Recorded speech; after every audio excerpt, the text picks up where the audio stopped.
everyone. Welcome to Reflections, the Wisdom of Edgar Cayce. We're coming to you courtesy of moretalk.tv. And today on the show, we're continuing our From the Archives series with the listen to NBC's Monitor national radio show on the Edgar Cayce story. Together, we'll enjoy two fascinating half-hour shows in the form of interviews with people who are associated with the celebrated clairvoyant. Narration and interviews were conducted by NBC's noted Monitor reporter Walter McGraw in 1959. This recorded show is an ideal means of introducing our listeners to the Edgar Cayce story, as it includes interviews from Hugh Lane Cayce, Gladys Davis, Noah Miller, Dr. Harold J. Riley, David Kahn, Max Schuster, and Edgar Evans Cayce, and of course much, much more. Enjoy listening to first-hand accounts of what it was like to be involved with the life's work of the incredibly inspiring soul that was Edgar Cayce. Presenting Walter McGraw with one of the most talked about of his celebrated series of coast-to-coast interviews concerning the strange and unusual, here repeated by popular request. Mr. McGraw. This is the first of two reports to be heard on this station about a man named Cayce. Edgar Cayce, until the time of his death in 1945, was one of the most controversial figures of our lifetime. And even today, books and magazine articles are being published about him. A foundation bears his name, and his exploits are matters of increasing discussion among individuals, universities, religious, and scientific authorities. I'm a radio-TV reporter, and it was one of my assignments to do a report on Cayce for NBC's weekend radio service, Monitor. I went down to Virginia Beach to the foundation and did the series in 13 parts. What you will hear in these reports is a compilation of the interviews I broadcast then. Why is a man named Cayce worthy of a coast-to-coast report? He was not an educated man. He was not a rich man. Actually, he was never even a very famous man. But he was a memorable man. He became the world's most documented mystic. He would hypnotize himself, and then, while asleep, although he had never had any medical training, he would diagnose people who are perhaps hundreds of miles away. There are alive today people for whom he gave these so-called readings. Some of these people say they are alive today because of those readings, and some of those people you will hear in this report. But first, let's find out about the man. What's a mystic like to his family? What, for instance, is it like to be the son of a mystic? This I asked of Hugh Lane Cayce, and he told me. Edgar Cayce was probably the most amazing man I've ever known. It just happens that he was my father. I think the first experience that I recall vividly with him as a sensitive or as a clairvoyant, for which he was best known, was when he gave a reading for me on my eyes. At about 6-7 years old, I dropped a match in a box of flashlight powder, and it burned me horribly. After a number of days, the family physician told me that they were going to have to operate, and I asked my father at that point to give a psychic reading on me. He gave that reading, and in the opinion of the doctors at that time, and of course in my opinion now, it saved my eyes. That is perhaps one of the first memories that I have of Edgar Cayce as a psychic. Well, much has been written about the things that he said while asleep. What was he like awake? Edgar Cayce was an unusual person because he had so many talents and abilities. He was a photographer by profession. I knew him, too, as a man who loved to cook. He was a person who made wine. He loved games. He was an excellent bowler, one of the worst golfers I ever saw, but he loved it. And a person who played games, that is, some games, not, as he said, not games that you had to concentrate too hard on. He said that games you concentrated on, he could read the minds too easily of the players. And could he? Well, I got in an argument once with him. I love to play bridge. And I teased him, actually, and made him mad. I had just dealt 4 hands, bridge hands, and he told me to pick up the one in front of me. And he called the 13 cards right straight across. Now, I have no particular evidence for this. I was alone with him at the time, but it was one of the most amazing demonstrations of conscious clairvoyance that I ever saw him do. It must have been a little difficult to be the son of a man like that. Yes, actually it was. As a very small boy, I began to realize that I could never kid my father about anything. I could never lie to him. In the books about Cayce, much emphasis is put on his clairvoyance while asleep. Very little is mentioned about any powers while he's awake. Why? Well, actually, I think the writer of the first biography of Edgar Cayce, Thomas Shagrew, felt that it would be better to emphasize this well-known area, these readings that he gave from an unconscious state, and that it would be very hard for people to believe some of the things about him consciously. After you became an adult, did you still find it there were certain difficulties in being the son of this man? Yes, of course, I was laughed at and scoffed at. One of my most difficult periods was in Washington Lee University, when I began to talk about my father's psychic abilities. And my fellow students, including Tom Shagrew, who was a roommate of mine at the time, began to laugh at me and kid me about psychical research. In fact, Tom Shagrew told me that if I'd bring him down to Virginia Beach, he'd prove that Cayce was a fake. Well, I brought him, and the first biography of Edgar Cayce, There Is a River, was the result. He became very, very close to Edgar Cayce throughout his lifetime. Yes, many people doubted Cayce's ability, but for my report, I was unable to find one investigator who succeeded in proving that Cayce did not do what he seemed to do. One of the reasons for this is that the Cayce story is not lost in the depths of time. Almost all of his readings were taken down in shorthand by a stenographer, transcribed, and are now preserved in the vaults of the Edgar Cayce Foundation in Virginia Beach, Virginia. Almost all of this work was done by one person, Gladys Davis Turner, who was employed by Cayce when she was 18. What's it like to go to work as a secretary to a mystic? Well, Gladys Davis Turner said, "It seemed perfectly natural to me. It didn't seem like something strange or out of the ordinary, although I don't know why it didn't, because I'd never seen anything of the kind before. But he just lay on the couch and with his eyes closed and his fingers interlocked over his solar plexus. When he was asleep, was he aware of you being there or not? Apparently he was not aware of anything going on in the room. I have heard of experiences he had where a shot went off outside the door. He went right on with the reading. He didn't stop at all, and the other people in the room, of course, were frightened. And often he would correct my notes. You mean he was lying on the couch with his eyes closed, you were across the room writing this out, and he would correct your notes as he went along? That's right. When you first came to work for Cayce, did you believe in what he was doing? I gradually came to believe it by the experiences I had myself. I began to have these headaches about 3 months after I had started to work for Mr. Cayce, and he said in this reading that the circulation was deflected because of my posture, and he gave head and neck exercise and told me to use the violet ray machine, and in 3 weeks I'll be all right.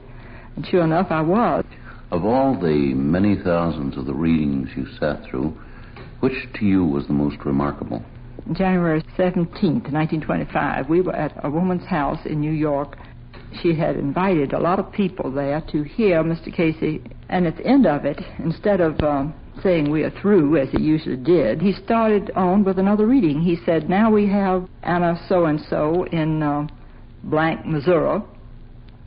And he described this physical condition, and he said that she would have to have an operation immediately. Well, we went back to Dayton, Ohio, the next day after this reading was given, and a letter was there in Dayton waiting for Mr. Cayce, written on the 18th of January from this woman. That was a day after the reading had been given, asking all these questions about her physical condition. In other words, the questions were answered one day before the letter asking the question was written. Yes.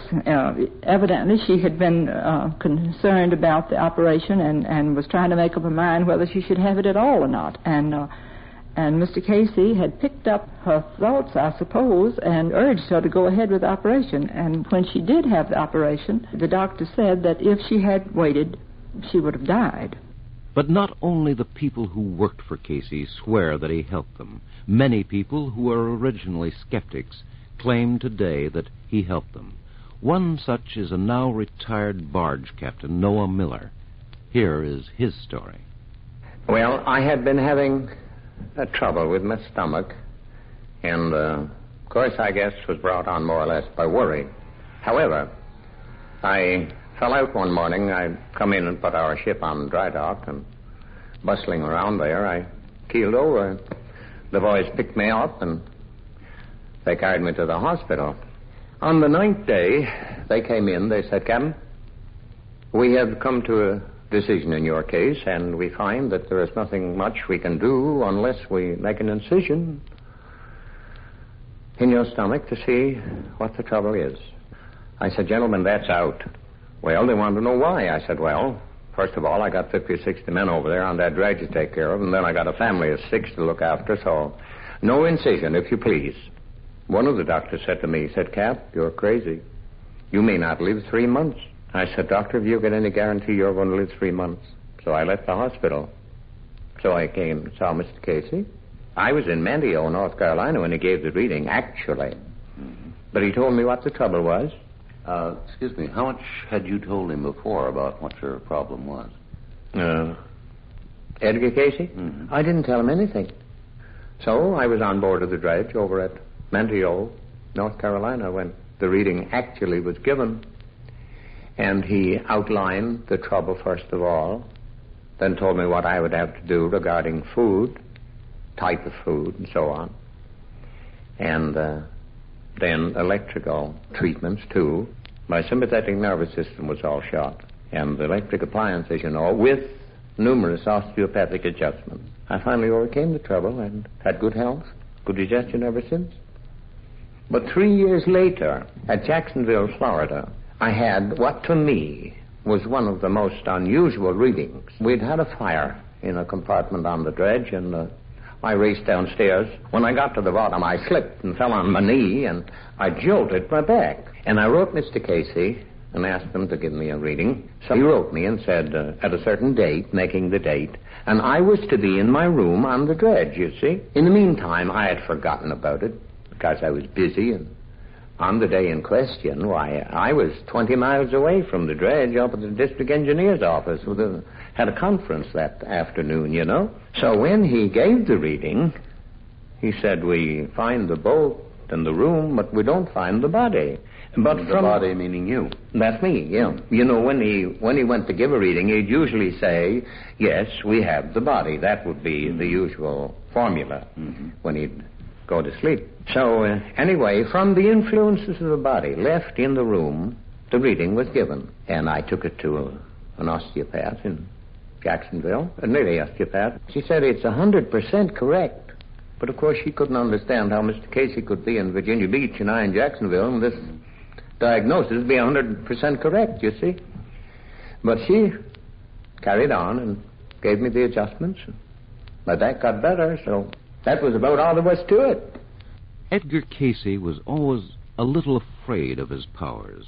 He insisted his readings be checked by a doctor, and sometimes he would, while asleep, recommend by name and address the doctor the patient should go to for treatment, although he had never heard of the doctor before.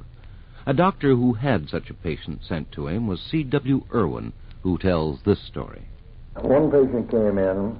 Her name was Mrs. Martin. She ran a restaurant down at Oceana, and the woman was practically blind. And when I talked to her and read the paper he sent with her, I thought, well, here's where I catch up on him. He told me to move certain vertebrae in her neck, and it would cure her blindness. Her eyes were absolutely white. So I treated her just as he said. I instructed her to come back one day later. She came in the next day, and I treated her again and told her to come back on the following day. She came back the following day, and her eyes were as clear as mine. And I had never done anything to her except what Edgar Cayce's reading said to do. And from that time on, I followed Mr. Cayce's readings very, very closely. And I didn't treat one patient that didn't get results. Off the record, we talked to other doctors across the country who had much the same story to tell as Dr. Irwin, but they would not go on tape. Their reason? They stated they were afraid of the reaction of their professional ethics committees. However, one man who had no such fear is Dr. Harold J. Riley of the Riley Health Service in Rockefeller Center, New York. I asked Dr. Riley how he first heard of Cayce, and he said, I had an institute, a physiotherapy institute, and for about a year, people used to come in to me with little slips of paper. It said, take fume baths, take certain electrotherapy. And of course, I took it all in my stride because I had lots of people sent to me by physicians. So it didn't arouse any particular curiosity, except that it continued for about a year and a half. And I thought, well, I have to meet this person. Somebody's been sending me presents because I was building up a practice at the time, and I have people just sent to you for a series of treatments running sometimes 2 or 3, sometimes 8 or 10, and not even knowing the person made me very curious. So I wrote a letter and said I would like to meet this person. So the next time he came to New York, he called me up, came into my place, and we had luncheon together. And that was really my first introduction to him. Had he ever heard of you before? I asked him that one time, and he said no, not to his memory. In other words, he had never heard of you consciously, but unconsciously he gave this recommendation. He was really a remarkable person. The various prescriptions that he sent along with these people, how would you compare them with the average run of prescriptions you got? Were they better? No, I'd say they were good. Good as sent by doctors, yes. But Cayce seemed to be up to date, because I remember one instance where he sent a man in for some shortwave diathermy, and we were just starting to use it at that time. And we were using it almost for the first time, and lo and behold, I had a patient come in for diathermy. I almost fell over when I saw that one. Had he heard of diathermy before that? I asked him about it. He said no. He said he had no knowledge of it. Tell me this. You've dealt with a lot of doctors at about the same time you were dealing with Edgar Cayce. What were the physicians' points of view on Edgar Cayce? Most doctors, what they don't know about, they condemn. Most doctors. Some doctors keep an open mind. Now, I know 2 or 3 medical doctors, and one of whom was the head of the compensation here for many years, who had been acquainted with the Cayce readings and who thoroughly believed in them. As strange as were these physical readings, Cayce gave even more unusual ones called life readings. Hugh Lynn Cayce described their origin like this. Beginning about 1925, Edgar Cayce was asked to give an astrological chart. Instead of giving just the astrological chart, he mentioned the fact that much more helpful information could be given based on the urges coming from past incarnations in the earth, lives they had lived, and the urges, the talents, the abilities, the weaknesses coming over into the present. Well, this set off a whole chain of new readings, which have come to be known as life readings. He gave almost 2,000 of these readings, many of them for vocational guidance and direction, others who had psychological problems that were answered. Perhaps it would be easiest to describe this by giving you an example. I think I would begin with the incident of a young boy who at 10 years old secured a life reading. His sister asked for the reading. His parents were not in favor of him getting it, and so the boy actually was never very well acquainted with the reading. At 21, he was working for a newspaper. The reading had indicated at 10 years old for him a career dealing with cloth as it could be adapted for special groups of people. It told him that this urge came from his incarnation as a merchant in Salonika. His sister urged him to just try the reading, to move in that direction, and they finally decided that the best move that he could make was to associate himself with a uniform company, and he took this on as a part-time job, and finally came to be the manager for one of the largest uniform manufacturing companies in the world.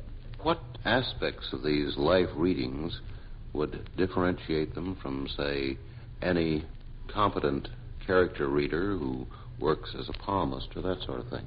Well, if you take some of the evidence of statements in these readings that later proved to be true, for example, in one individual's life reading, he described an incarnation in an Essene monastery on the northwest coast of the Dead Sea. Now, this woman was given an incarnation as a woman at that time.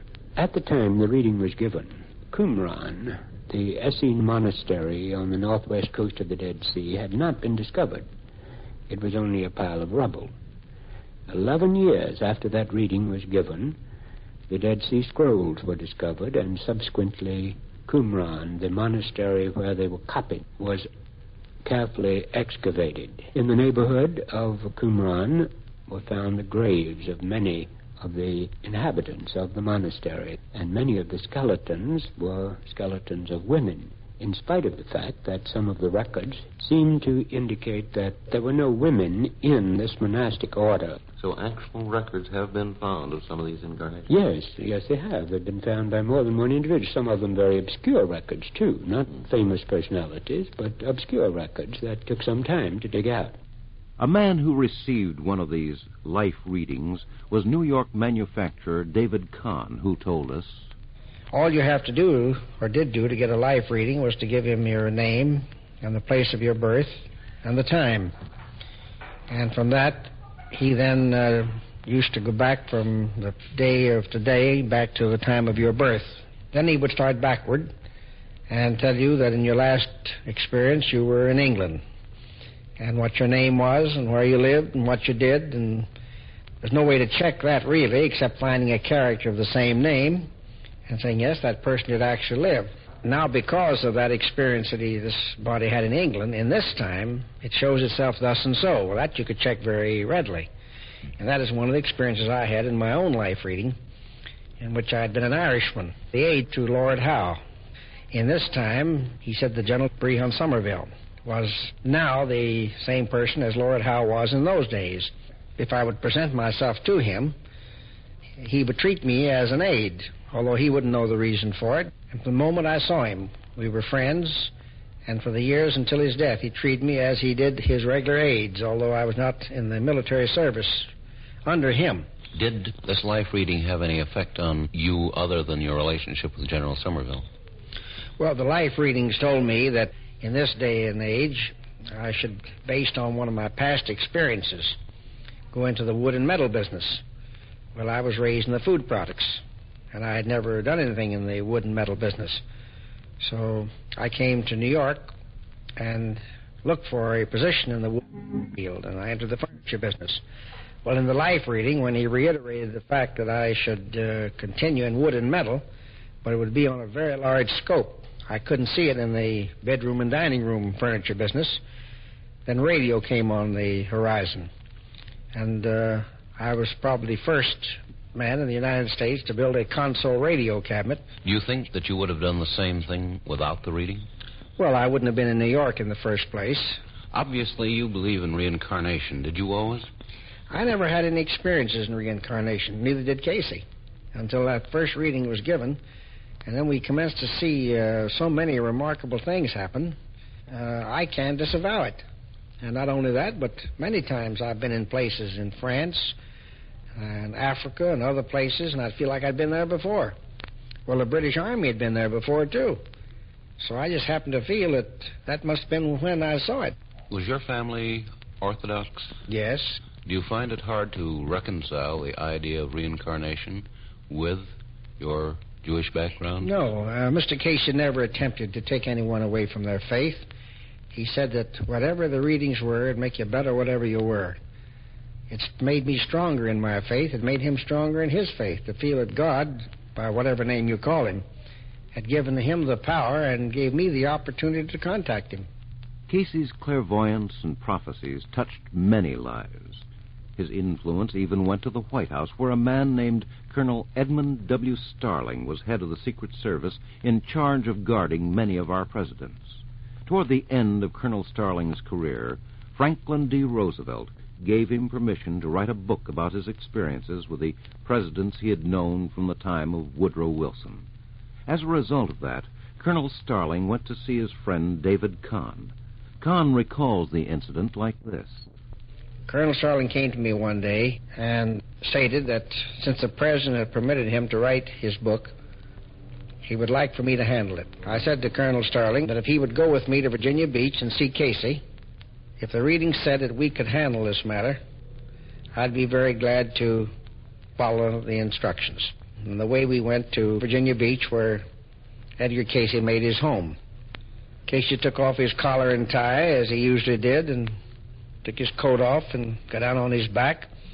A suggestion was made to him that he would give the reading on Colonel Starling, his surroundings at the White House, and the publishers, author, and so forth, and advise as if a book should be written and when, who should publish it, who should be the author, and advise on the contents of this book. For about 1 hour, he delivered the information, which was taken down in shorthand as all of the readings were taken. He sent us to Simon & Schuster and said that Thomas Shagrew should write the book and that I should finance it.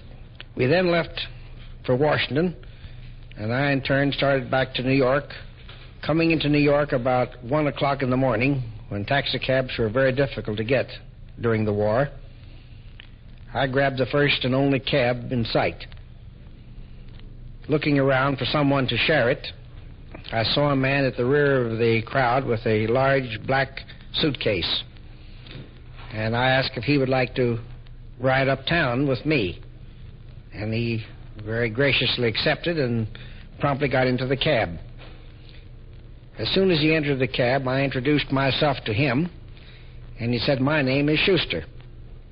I said, "You wouldn't be of the firm of Simon & Schuster?" He said, "Yes, I am Max Schuster." I then said, "Mr. Schuster, you're going to publish a book for me." Edgar Cayce had predicted that David Kahn would meet, by accident, someone who would be important to the publishing of this book.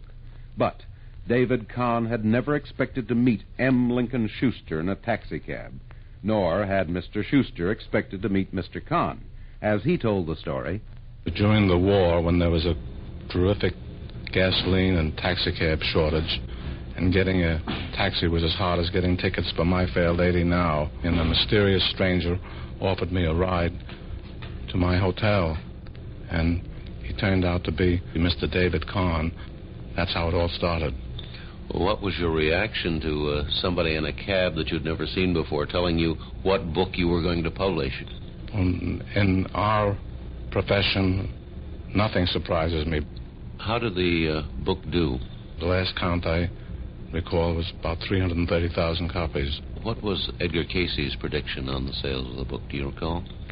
He said it would be a bestseller. He didn't seem to me like a psycho-ceramic or crackpot, but a man with a real sense of what could happen. I was completely convinced by what he said. Yes, today, 15 years after his death, even hard-headed businessmen like David Kahn and M. Lincoln Schuster attest to Cayce's powers. But so what? Does that mean anything today? What's in it for us? Cayce is dead and gone. Is there anything more to this story than just an exploration into the world beyond our five senses?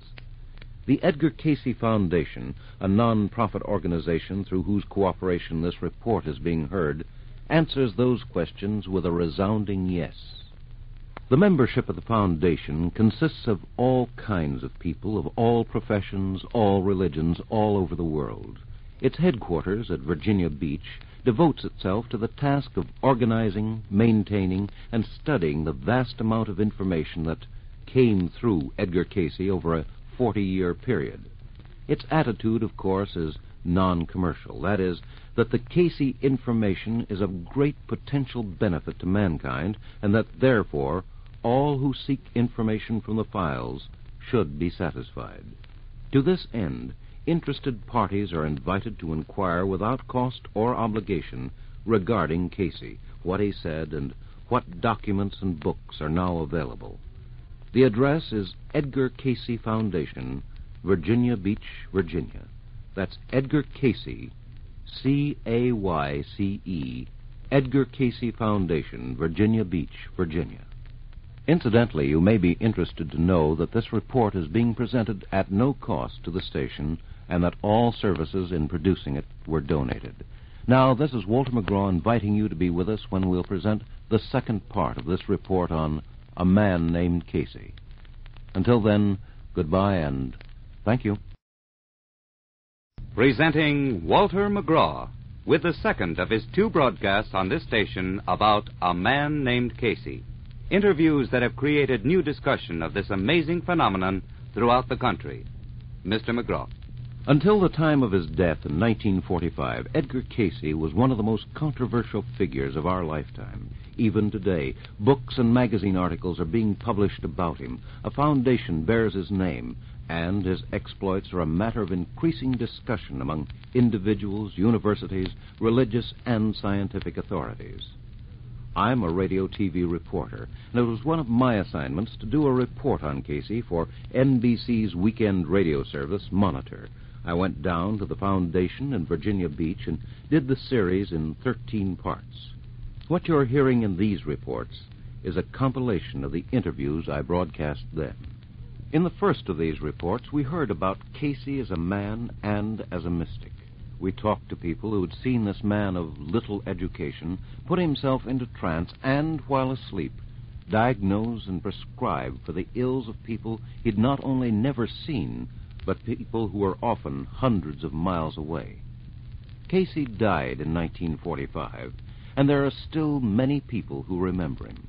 One of these is a former actress who became the wife of one of Cayce's firmest supporters. Her name, Mrs. Lucille Kahn. I asked her how she had met Cayce, and she told me. We went on the road. This was with the Otis Skinner Company. And we reached Dayton, Ohio, where Mr. Cayce was then living. I called on him. He asked whether I would like to witness a reading, and I said yes, I would. And he closed his eyes, and there was a moment of silence. And then suddenly the words came out, yes, we have the body here. And all he knew, I'd been told before, was the name of the child.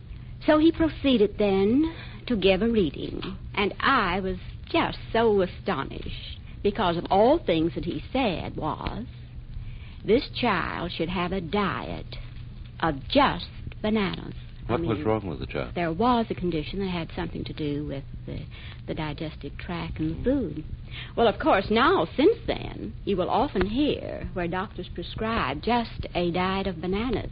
So that was my introduction. Edgar Cayce was not a medium. Where did he get this knowledge? A medium needs a control. In other words, there is some discarnate entity that acts as a control for the medium and the information the medium is seeking. Whereas Mr. Cayce, as a clairvoyant, had no control. And the information that came from the readings explained that from his subconscious mind in trance, he could communicate with the subconscious mind of the person seeking the reading. He simply taps this information and knowledge. If we grant that explanation, where did the prescriptions, such as the one you mentioned yourself, of a constant diet of bananas, where did this information come from? The universal stream of knowledge was also something that he could tap. And therefore, where this knowledge has once been used or expressed, when needed, he could also tap it. I can demonstrate it this way. I think will perhaps be clearer. There was a reading given, and he asked for something called oil of smoke. No one knew anything about it. So they took another reading and said, well, where do you get oil of smoke? And he mentioned a place, and they wired this place for oil of smoke, and they said, we have no such thing. Whereupon they asked for a third reading, and he said, the oil of smoke will be found in the back of the third shelf in such and such a place at this chemist's. And there it was. Is the foundation doing anything along the line of trying to find a successor to Edgar Cayce? And if so, has there been any success? Mr. Cayce predicted that there would be another individual to follow him, and as yet there has been no one. No, there has been no successor to Cayce yet discovered, but the Edgar Cayce Foundation is still looking for one. It's part of the program being carried on in Virginia Beach. Why Virginia Beach? Cayce lived there during the latter years of his life. He went there because one of his readings said that's where he should settle. When he decided to move there, he knew nothing about the town, had never seen it, and he and his family were most disappointed to see the sleepy little fishing village near Norfolk. But since other people followed his readings, Cayce thought he should too, and there he settled. There, too, he began to make friends. One of these friends was W. Russell Hatchett, who is now city manager of Virginia Beach. To him and many others, Cayce made predictions about the growth of Virginia Beach. Among them, the fact that the city would grow northward, although all indications at that time were that the city would develop to the south. We talked to City Manager Hatchett and asked him if Edgar Cayce's predictions had come true, and we were told... Well, sir, they certainly have. Property in the area at the north end of Virginia Beach has advanced in price, I suppose, 10 times to what its value was at the time that Mr. Cayce made this prediction. Well, couldn't this be a matter just of having a good eye for real estate? In other words, looking at the difference between the north and south sides of Virginia Beach and saying, well, this is going to be the better property? Well, it was, in fact, building to the south. The south area was more fully developed at that time. The north end had not begun to develop too much. Can you compare the property values between the north and the south end of Virginia Beach now? Well, of course, for residential areas, the values there are probably 4 or 5 times greater than the residential values of properties to the south. In 1932, Edgar Cayce predicted that within 30 years, or by 1962, Norfolk, with its environs, would be the chief port on the East Coast. And he said specifically, this not excepting Philadelphia or New York. All right, in 1932, how would you say these 3 ports compared, New York, Philadelphia, and Norfolk? Well, I would say that Norfolk was, not Norfolk, but the Hampton Roads area was a low tonnage area in comparison to those 3 ports. In 1931, as an example, the harbor of Hampton Roads handled 1.5 million tons. And for the year 1956, New York Harbor handled 39 million tons. Philadelphia, 29 million tons. Hampton Roads, 49 million tons. In other words, Hampton Roads is now the #1 harbor on the east coast of the United States, which is something I didn't know. Tonnage-wise, it is. And Edgar Cayce's prediction did come true. Was there any indication in 1931 or 2 that you can remember that this would happen? No, I think Dr. Cayce was probably the only person in this area that had any such idea that our harbor would ever enjoy such business as it now enjoys. I rather wish I had known about his predictions on property values that long ago. You could be quite a rich man now. Well, a person could have bought blind and been a millionaire in this area if they'd followed Dr. Cayce's advices. But Cayce himself, not a doctor, of course, though some use that term, Cayce himself never became rich from his powers.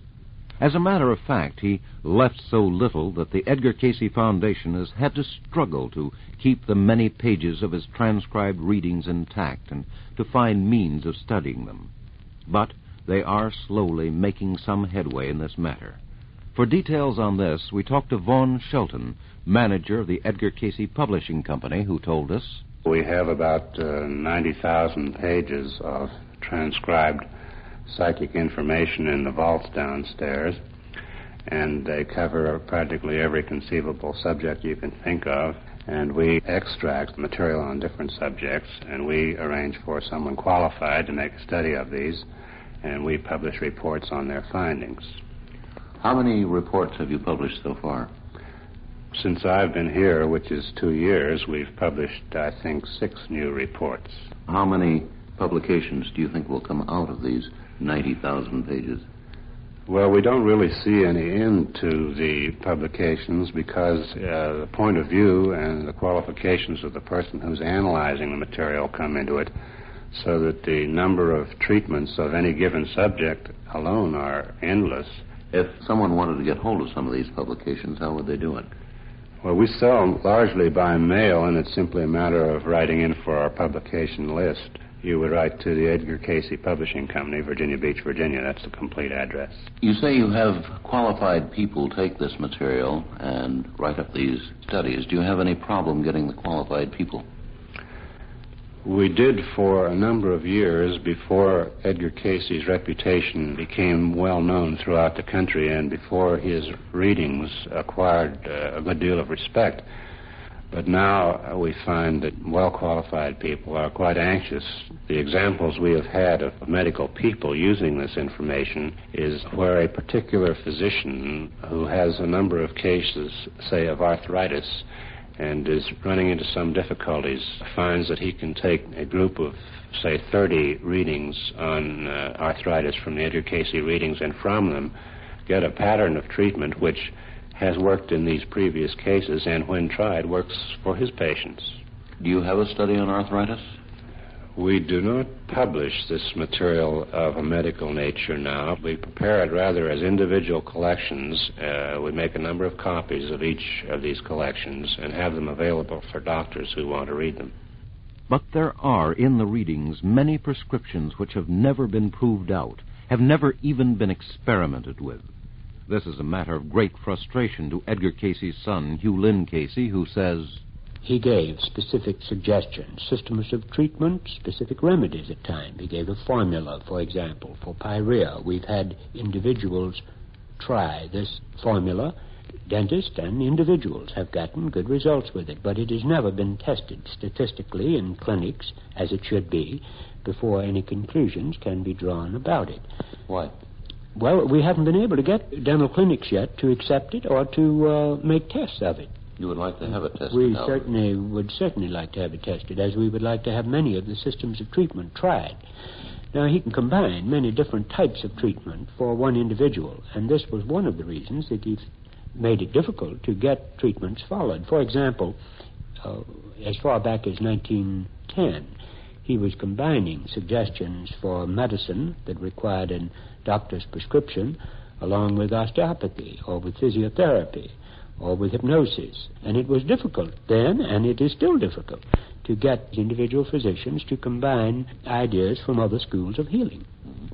Have you made any attempts to get these various formulas tested, not accepted particularly, but just tested to find out if there is any value? With the individual material on pyorrhea, we have presented the formula and the material, that is the substance, to dentists for experimentation and have asked for their reports on it. We have never gotten it introduced into a dental school or to a clinic where this could be completely tested. We have tried with foundations at times, with systems of treatment and ideas, but so far this has not been accepted.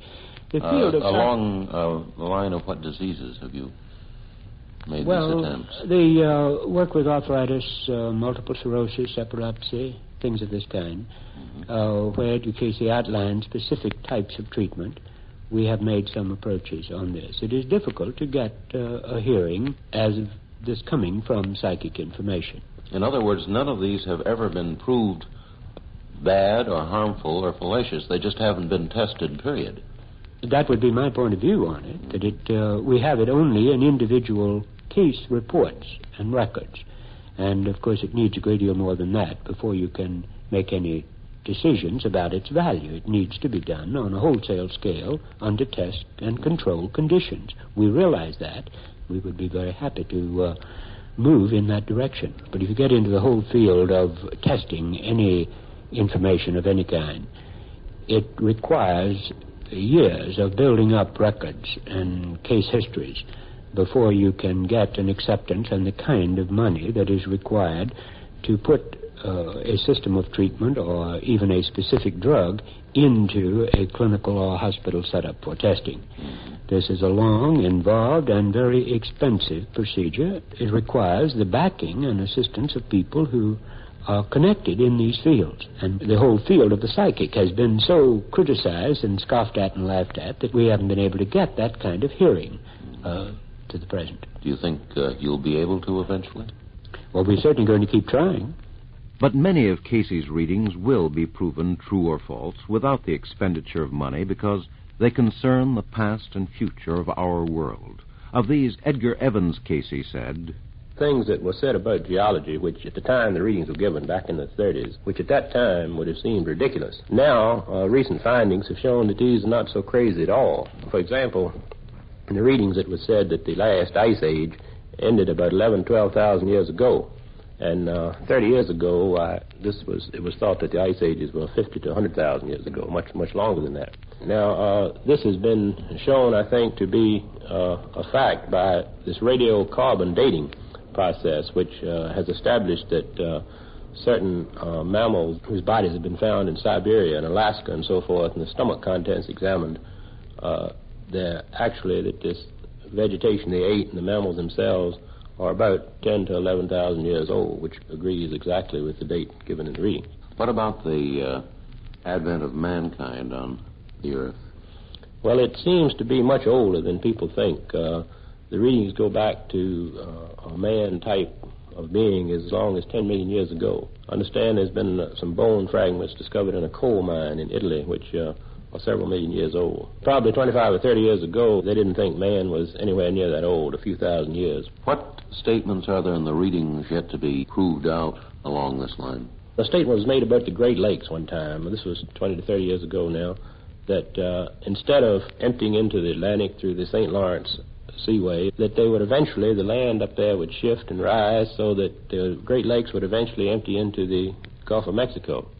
Well, there's a statement from a recent geological textbook which says that the northern part of the United States has risen. If it continues at the present rate, eventually the Great Lakes will be at such an elevation that they will empty into the Ohio and Mississippi River and eventually into the Gulf of Mexico. How long will that be? Probably be several hundred to 1,000 years, but it's a process that's going on now that has just been discovered. The readings do say that there will be some change, that parts of New York, I think, will sink. And incidentally, there was an article in the paper to that effect not long ago that New York is actually sinking 4 or 5 times faster than it was 50 years ago. And this was by reputable scientists. Now, of course, this is a very slow rate. It's not a gigantic catastrophe. It's something that would take place very slowly. I think it used to be 1 inch in 50 years. Now it's 4 inches in 50 years. But eventually it'll go under if it keeps on at that rate. And, of course, it's going faster now than it was at the time the readings were given. And that was a statement that it would increase. And Cayce also gave readings about the history of our world.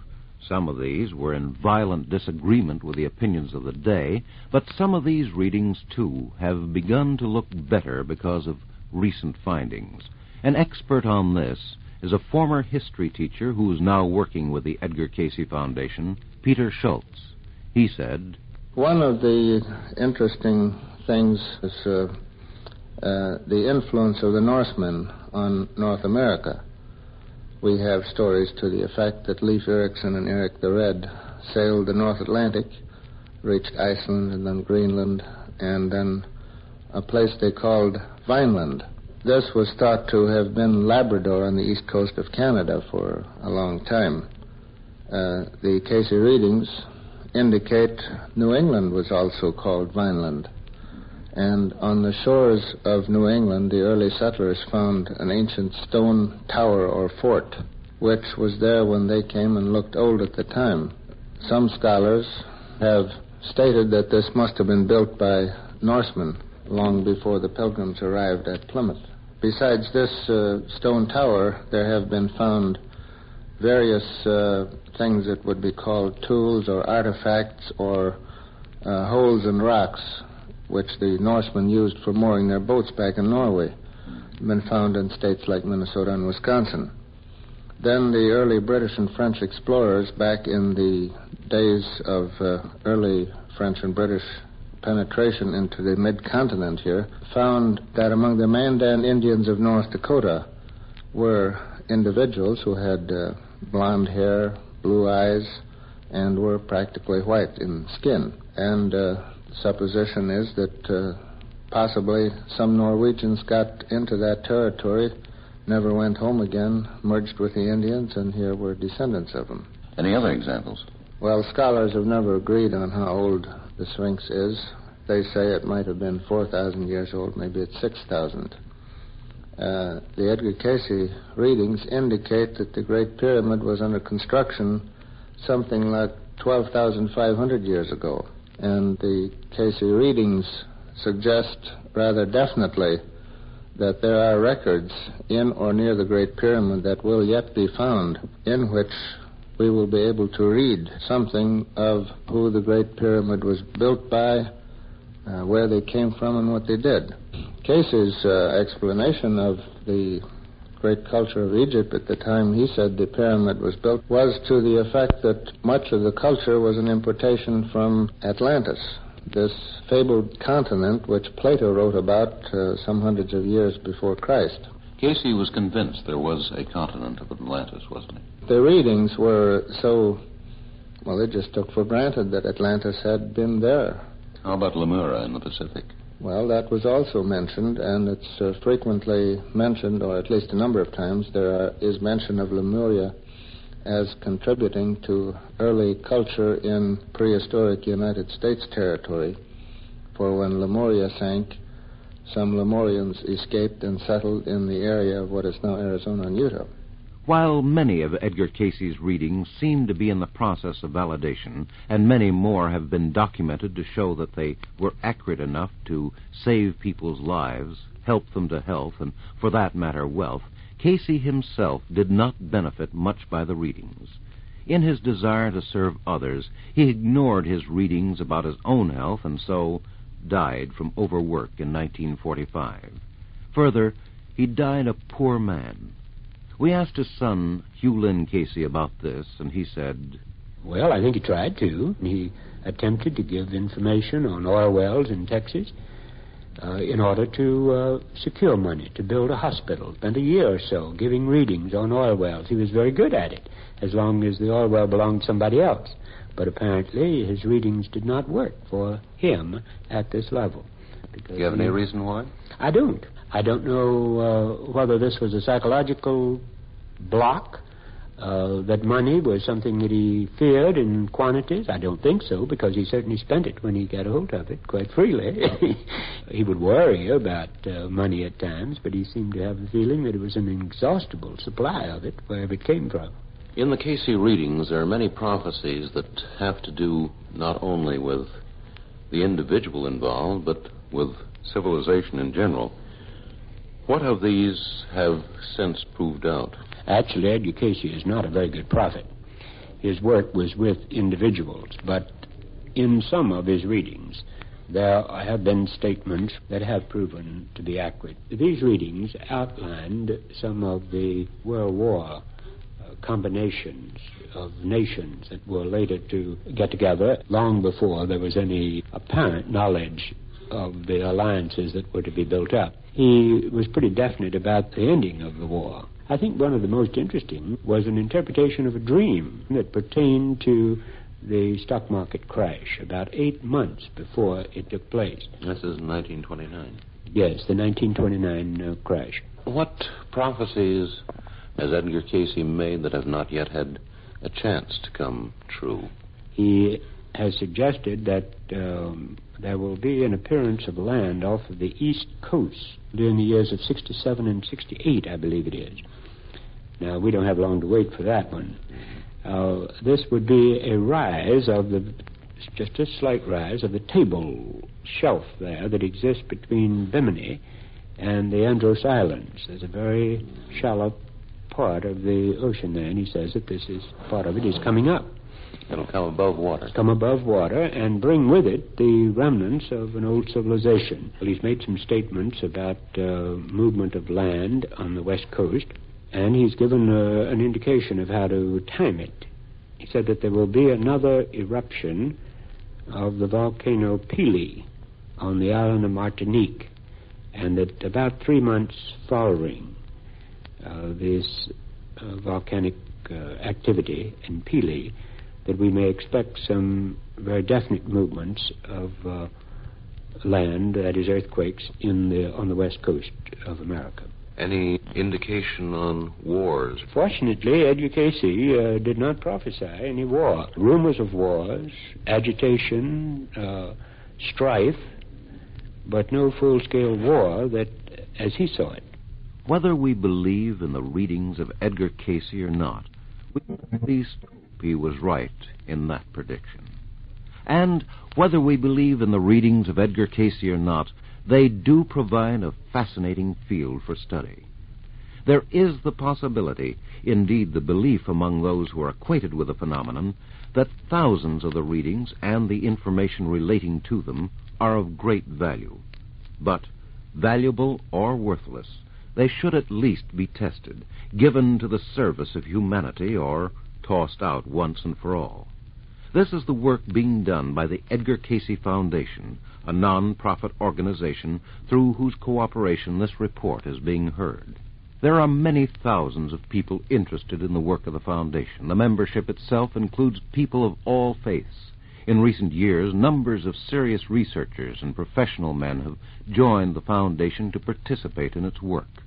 Among these is Robert L. Smock, New York writer and advertising man, who was recently elected a trustee of the foundation. The question of what the foundation is going to do with this remarkable body of information was the subject of a talk delivered by Mr. Smock this past June. The matter of where do we go from here has been creating a lot of discussion lately. And, of course, we must begin with the question, how can this information benefit the human race? Now, as you know, there is something in the Cayce readings for just about everybody. However, anyone who makes a really unprejudiced study of this phenomenon cannot help but come to the conclusion that the very fact of the readings is of vast importance to humanity. For if the readings are true, then consciousness beyond our five senses is true, and life after death is true, and the essential core of all the great religions is true. When you become really acquainted with what the readings mean, as well as what they say, you just can't escape the thought that once again the great truths of all time have come through to man, and in a very dramatic manner, as though God were once again trying to tell us the score, so to speak.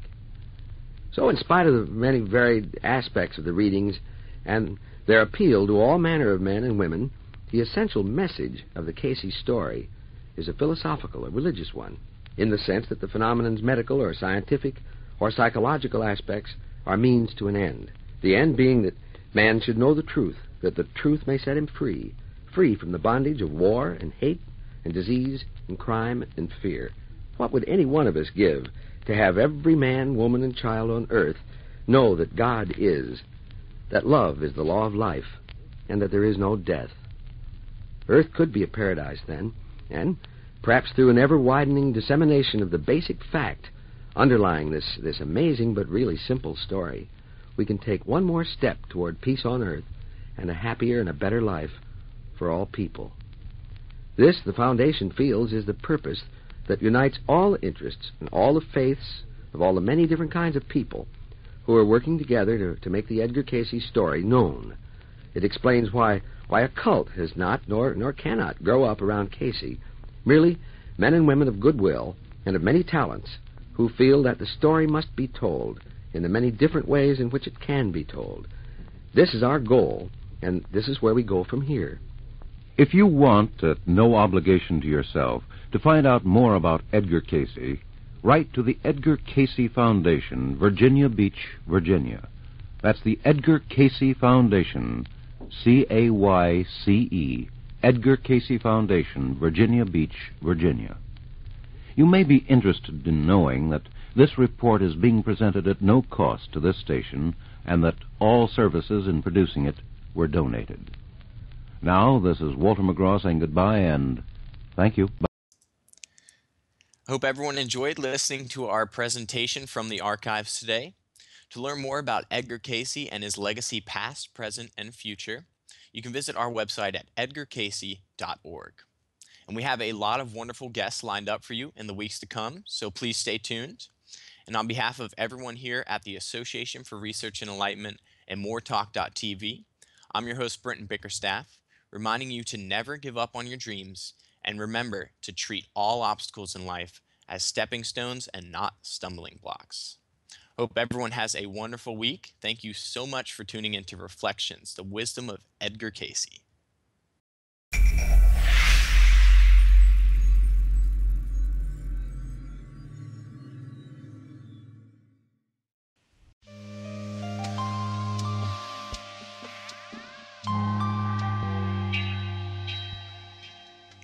And now it's time for the Thought for the Day here on Reflections. And joining us for the Thought for the Day this week is Dr. Bill Austin. Bill, thank you so much for joining us today on Reflections. My pleasure to be here, Brent. Thank you once again for having me. Of course, it's my pleasure. And if you can go ahead and read the thought for the day today for our listeners. I'd be happy to. This comes from reading 552-2. If it is held as a cross, it will remain as one. With individuals where there is, in their experience, crosses to bear, hardships or surroundings that to them are overpowering, overwhelming by slights, slurs, and fancies of the inactivity of a coordinating force, if these are held continually as crosses or as things to be overcome, then they will remain as crosses. But if they are to be met with the spirit of truth and right in their own selves, they should create joy, for that is what will be built. They should create joy, but that is what will be built. You know, when you're really going through some troubling times, or the life just seems too much to bear, it seems hard to think that they should create joy, for that is what will be built. But where does the Cayce reading tell us to go? They tell us to go within, you know, so that we can meet these challenges with the spirit of truth and right. I don't think we often understand the complexity of what's going on in our lives or in the lives of others or in the lives of, you know, people in the community and what's happening out there in the world. But if we continue to go inside, to make that connection with the divine within, then I feel we have a better mindset to deal with the challenges that are laid before us. And sometimes, you know, I find I don't have a good, clear answer. I'm really struggling with something. But if I can just spend some extra time in meditation, trying to be centered, asking for help, to be open and receptive for the help of the Holy Spirit within me, within everyone, that we can be guided through these tumultuous times, these overwhelming issues that we have to deal with. Not that it's going to be easy, not that it's going to be over in a moment, but somehow we'll have that inner strength that will come to us if we connect with the divine within us. And that will help us through. Absolutely. Yeah, I love your emphasis on meditation. Me and you seem to always come back to this. Because meditation, when we're talking about crosses, of course we all bear them. It's something that we work with, letting go of things, releasing. But I think one of the most powerful tools, as you say, is meditation. That coming back, spending time every day to do that. What it does is it helps you gain that higher perspective, where the things you're carrying as crosses, you might realize that they're not crosses to be bared. They're actually opportunities to be met and grow from, which is typically a perspective that we only gain after the fact. Looking back on things, of course, you can see how the patterns played out and the dots connected.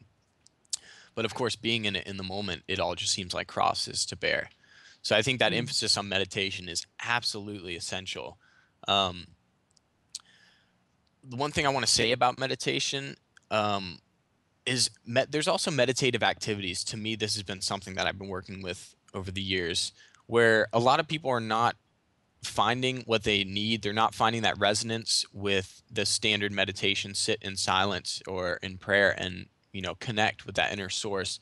So there are things like meditative activities. When you think about your all-time favorite thing, like if you were to design your perfect day off, what is your favorite activity? Whether it's biking, walking, going fishing, doing some form of art, dance, anything. It's that thing that you really love.